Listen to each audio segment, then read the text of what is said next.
Well, hello, everyone. Welcome to the Life and Diary of David Brainerd. We're just about to wrap up the preface and then we'll get to his actual diary. So, this is the preface, date number 8. Perhaps none were more sensible of Mr. Brainerd's imperfections than he himself, or could distinguish more accurately than he between what was natural and what was spiritual.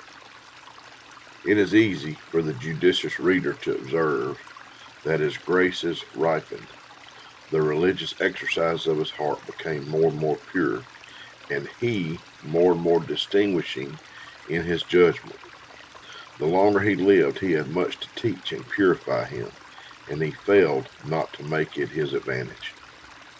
But notwithstanding all these imperfections, I am persuaded every pious and judicious reader will acknowledge that what is here set before him is indeed a remarkable instance of true and intimate Christian piety in heart and practice, tending greatly to confirm the reality of vital religion and the power of godliness.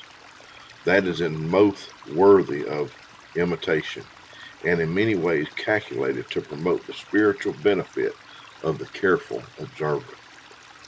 It is fit the reader should be aware that what Mr. Brainerd wrote in his diary, out of which the following account of his life is chiefly taken, was written only for his own private use, and not to get honor and applause in the world, nor with any design that the world should ever see it, either while he lived or after his death, excepting some few things that he wrote in a dying state, after he had been persuaded with difficulty not entirely to suppress all the private writings.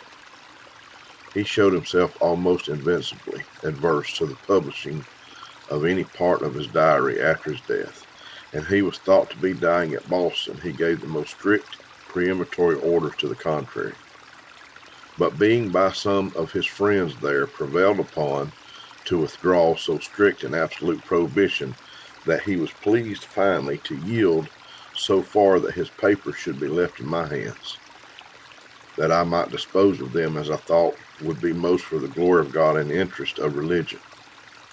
But a few days before his death he ordered some of his diary to be destroyed, which renders the account of his life the less complete. And there are some parts of his diary here left out for brevity's sake that I am sensible have been great advantage to history if they had been inserted, particularly the account of his wonderful success among the Indians, which for substance is the same in his private diary, has already been made public. That account, I am of opinion, would be more interesting and more profitable if it was published as in a written history, or as it written in the diary, in connection with his secret religion, and with the inward exercise of his mind, and also with the preceding and following parts of the story of his life. I have therefore omitted that part. However, this defect may in great measure be made up to the reader by the public journal, but it is time to end this preface that the reader may no longer detain from the history itself. And that concludes the preface to the Life and Diary of David Brainerd. I do hope you have a good day.